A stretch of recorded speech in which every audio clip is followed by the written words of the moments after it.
the generations past. It goes prehistorically into Indian culture that we care for our dead. And he was one of them.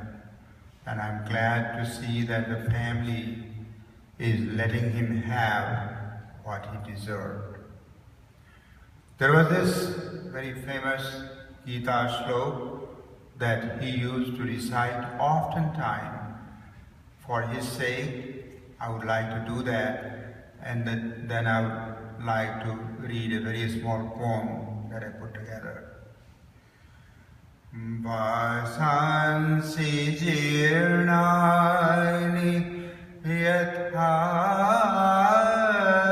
vihaya navani grihnate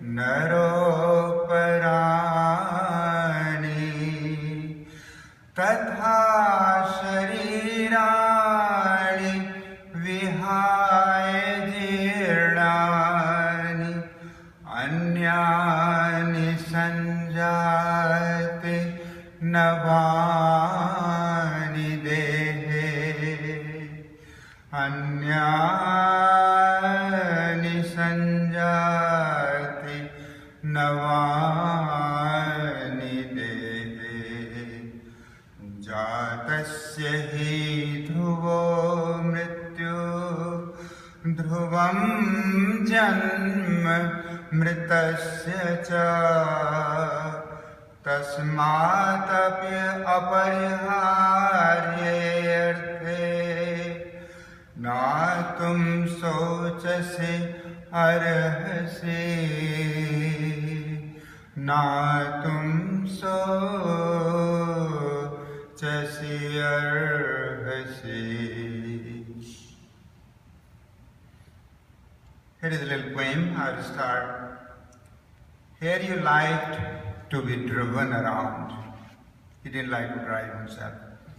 Here you like to be driven around, and now the most powerful chauffeur you have, away from agonies and annoyance, compromising with your dignity and class. Under the Almighty's wide and strong wings, you would gracefully slide, the witty and practical individual you were. You would have your heavenly stride. You are a great father who unconditionally loved and provided for to the hilt. A dedicated teacher at heart you were, with unparalleled energy inbuilt. But you never allowed to mix it with a family close to your heart. The world will judge you in its own way without discounting your smart. We are gathered here with heavy hearts to bid you goodbye, while you are swiftly treading through the uncharted territory in the sky. Physically you are liberated, but we still imprison your memories in our hearts to savor the association of a cordial friend with so many specifics, sweet and tart. You often decided on departure of friends the famous shloka from Bhagavad Gita. As we discard old garments for a new one, the soul does the same with our gross body. Yet Gita reassures us, heartbroken survivors, that the hope is always there, since the departed come back around while the living ones are bound to wither. You had an unparalleled demeanor to sincerely please who mattered, to bestow respect, closeness and care to the deserving unfettered. With swiftness of a computer, you mentally calculated to arrive at the answer, watching your class amazed with a Bihari teacher well versed with tables of numbers. Today, you are glittering aloud, fearless and uninhibited high up in the sky. But now, without having to recite Hanuman Chalisa, without having to recite Hanuman Chalisa as you did before whenever you had to fly. You were afraid of heights. We would sorely miss you, Dasi, your innocent smile and childlike curiosity, because you would not ask for your turn now to talk about Sonia Gandhi and Modi. You have departed with a strong conviction that souls are intact in all settings. With your friendliness, you sure will be in good company and comfort of foods of your liking up there. You know we are chuckling for solace ourselves. You know we are chuckling for solace and light heart to sever our earthly bonds, remembering your last words of assurance of Dekha hobe in the world beyond.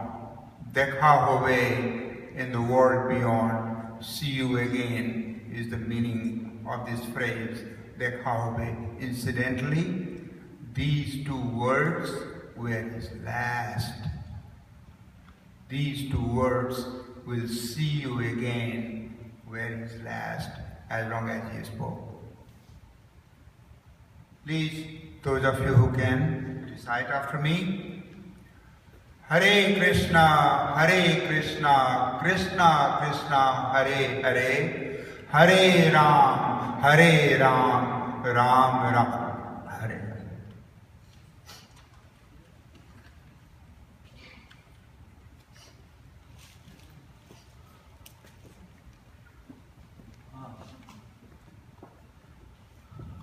Verma uncle? Is Verma uncle here? Verma uncle, please come up. This is Papa's resident guru. And a party is not complete without a few words. Nothing is complete without a few words from him.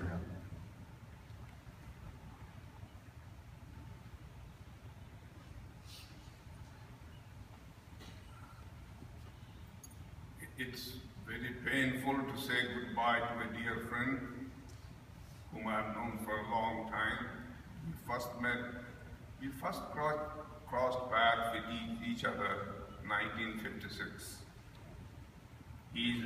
Das had joined Science College. He was one of the best students in Bihar at that time. And I was in that college too. We were both caste, we were both good students. So it was natural that we knew each other. But it was only in '62 that we really met each other when he joined me as a colleague at RIT Jamshedpur. I learned later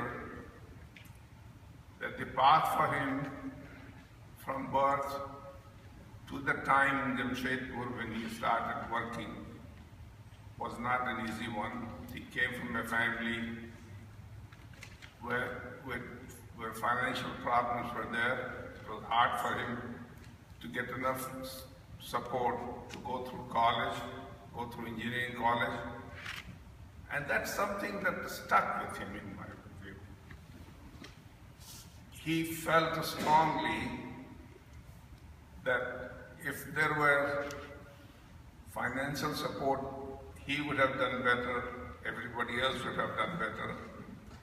And he vowed early in his life, and this I am guessing because I have known him for a long time, I knew him for a long time. He vowed to himself that his family will not suffer for financial problems. And all through his life, he made sure of that. So after '62, we were together only a year, then actually in early '70s, when he came to Los Angeles area, that we again became close to each other, and we have known each other for a long, long time. We used to meet quite regularly. And let me just say that stuff. When he decided that nobody in his family will ever have something they want because there was a lack of financial stuff, believe me, he kept his word. To his family, his own close family, and to his brothers and sisters too. Whether it was surgery for his brother or marriages of his nephews or nieces, he always was there. He understood that, he kept that. And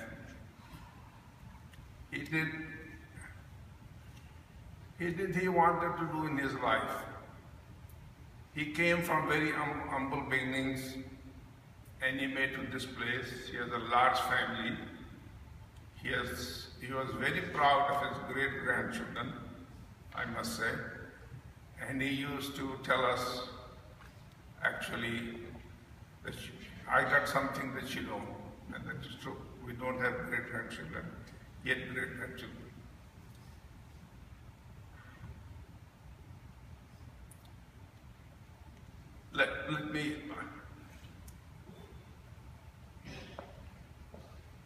Let me just say this. As Mr. Dave just told you, Lord Krishna tells Arjuna that there was never a time that you or I or even these kings didn't exist. And there will never be a time that they will cease to be.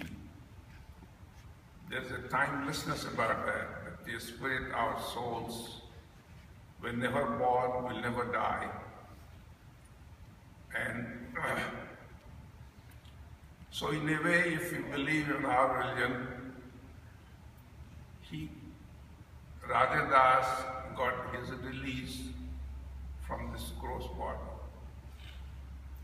And he's on to his other goals in life, going through the ladder, so essentially he will go become one with the Supreme God. He had his release, but he left pain and suffering for those behind us in this material world. And that's the way it is. So may his soul rest in peace. Thank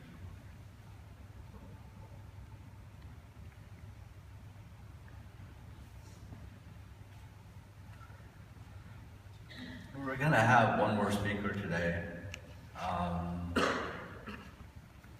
One of my dad's closest friends, oldest friends, Dr. Mahadev Sinha. He felt ill last night and couldn't make it today, but Auntie's here. Thank you, Auntie. This is completely new. I'd like Bhavin to say something, okay? I need Bhavin to say something. This guy has been my absolute freaking rock the last 2 weeks. And Bhavin, you need to come up and say something. My dad loved Bhavin. He loved Jagmohan. He loved Jagdeep. He loved, these were the kids that he considered his sons. And one of his adopted sons needs to say something, and it's Bhavin. Bhavin Patel, my best friend.